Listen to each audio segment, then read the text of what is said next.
Bonjour à tous, j'espère que vous allez excellemment bien. Aujourd'hui on se retrouve pour parler cyclisme, pour faire la présentation de cette première étape du Tour d'Italie 2021, du Giro d'Italia.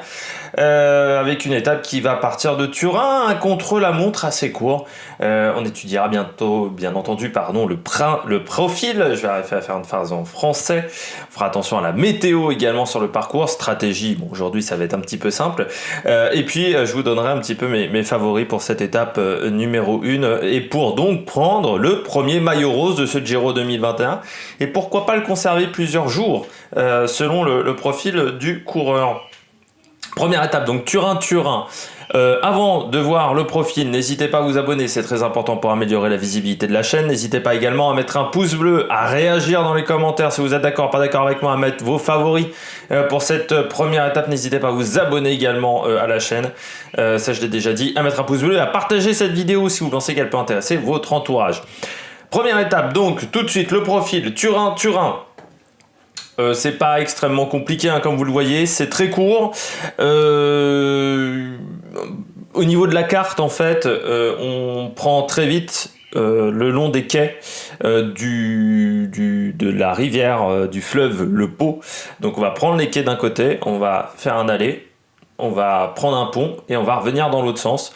C'est vraiment un parcours qui est pas très technique, à part entre 4,5 km de l'arrivée et 2,5 km de l'arrivée où on va avoir 3-4 virages un peu techniques parce qu'il faudra passer un pont et je pense que ça a l'air de ressembler à une sorte de virage de rocade.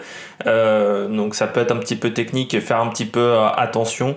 Sinon, c'est quand même un parcours qui va se faire sur des routes extrêmement larges. Comme vous voyez, c'est vraiment tout plat. Il y aura le pont intermédiaire au kilomètre 3,5. Ça sera au niveau du pont.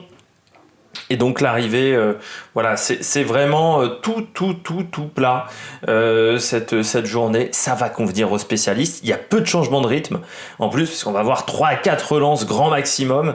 Donc on va pouvoir mettre du braquet et vraiment les spécialistes en donneront vraiment à cœur joie sur un parcours de ce type.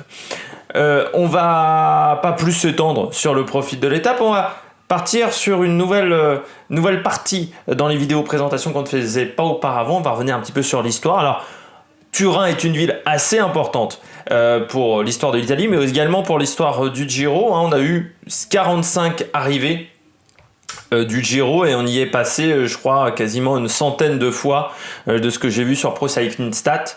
La dernière fois où on a eu une arrivée, c'était un contre-la-montre on a eu une arrivée assez mythique, c'était en 2011 avec la victoire lors de ce contre-la-montre par équipe de l'équipe HTC High Road. C'était même la dernière grosse victoire sans contre-la-montre par équipe, je crois me rappeler de HTC qui, je crois me souvenir, s'arrêtait à la fin de l'année avec Marco Pinotti, je crois qui avait pris le maillot rose ce jour-là. Bon, dans cette équipe, il y avait du lourd. Hein. On avait Lars Yachtingbach, Konstantin Soutsou, Mark Cavendish, Lewis Craig.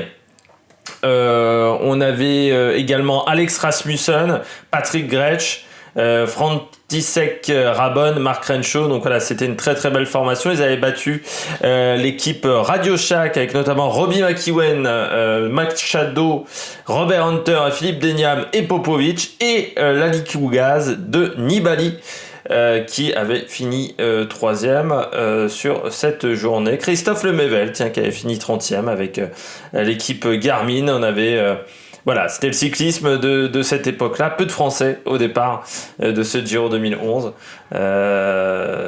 Notamment Pierre Cazot qui avait pris le départ coureur de Scatel, Euskadi. Ça a commencé déjà à sentir mauvais dans cette formation à l'époque.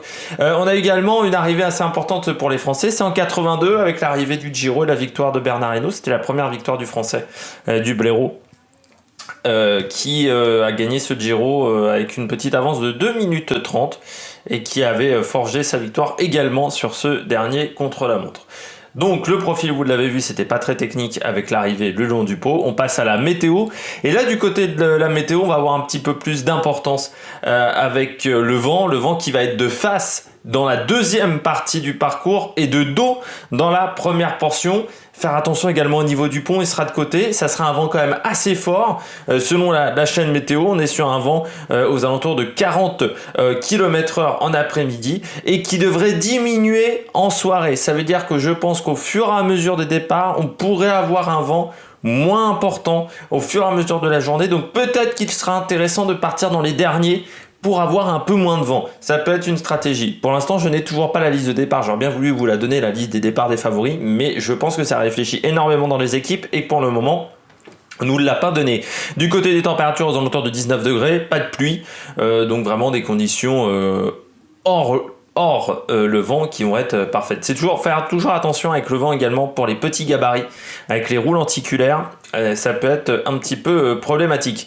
On passe après ce point météo à la stratégie. Donc aujourd'hui, sur une journée comme celle-là, il va pas falloir perdre plus de 50 secondes sur 8 km 600.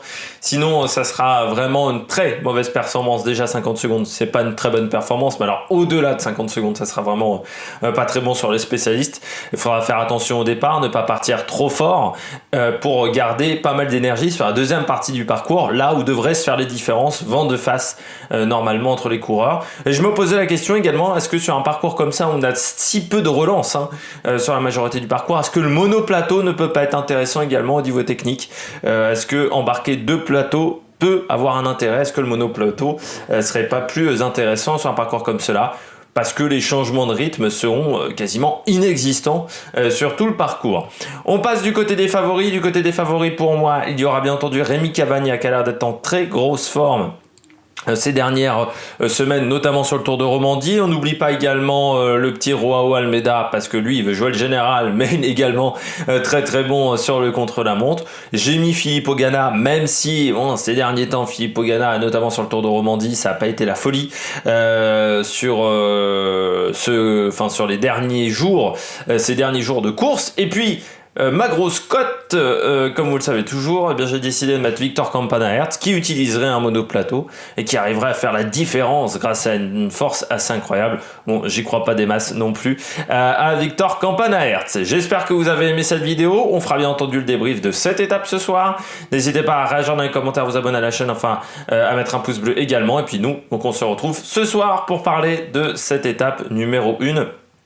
Et des premiers enseignements peut-être du côté du général, peut-être que certains coureurs perdront déjà beaucoup aujourd'hui. Allez, ciao ciao sur l'Amérique Production.